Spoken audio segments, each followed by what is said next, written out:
And then I found skydiving. You start doing that recreational? Yeah, I really started to obsess over it. Like that was kind of my thing when I was at the command anyway.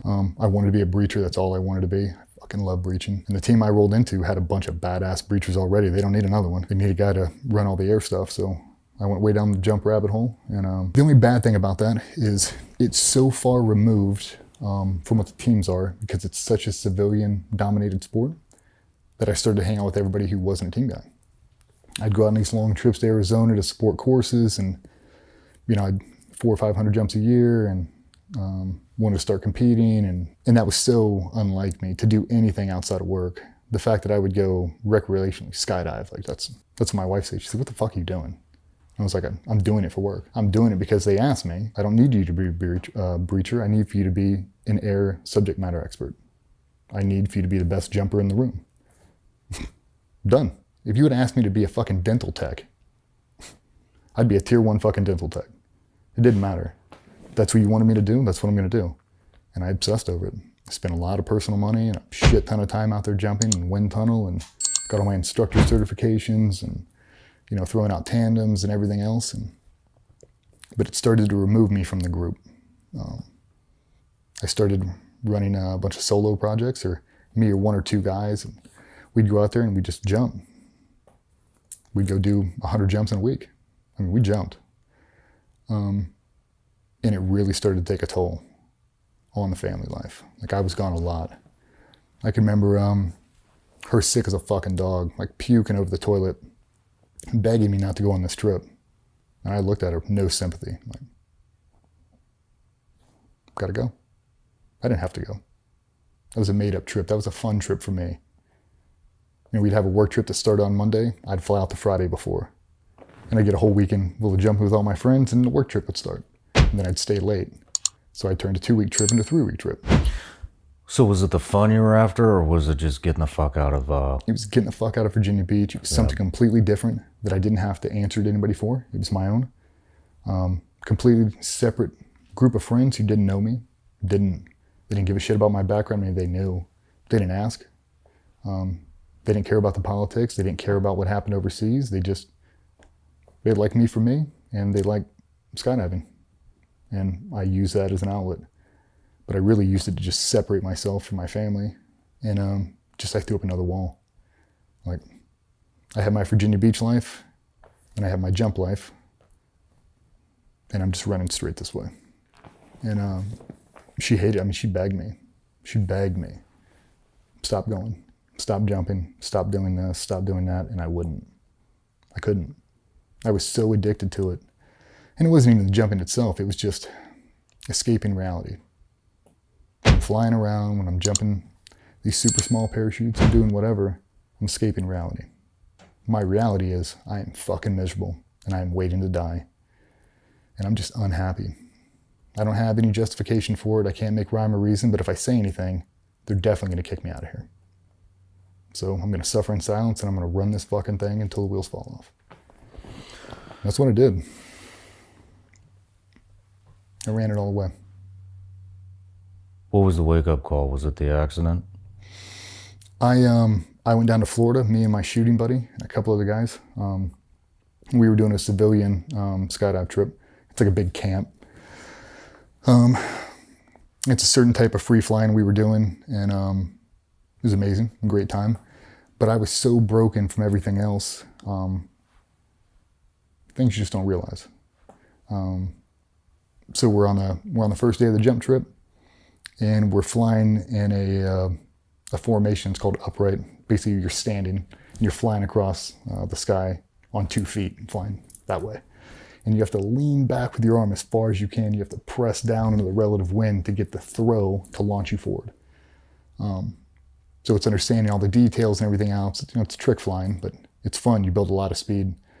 And I was so broken up top. I got the video, I'll show it to you. I leaned back as far as I could, and we're hauling ass, and all of a sudden, I flip over, and I feel a weird pop, and my chin locks to my shoulder. I'm in free fall, and I can't move my arm. It's pinned behind my back. I'm like, what the fuck?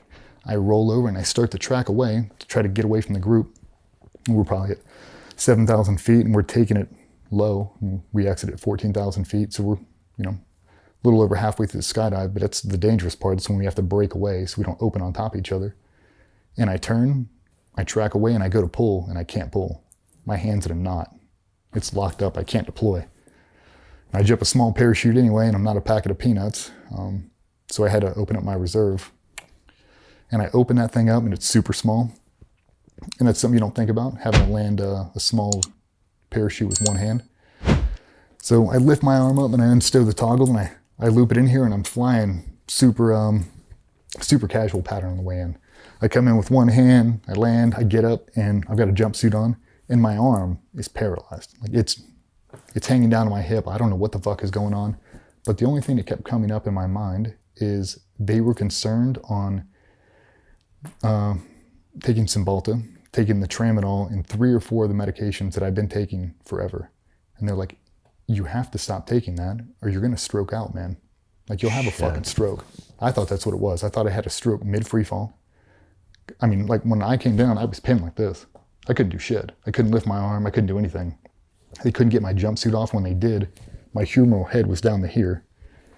So what happened is I reached my arms back to fly and my arm dislocated through my armpit. So humeral head attached and it came through my armpit.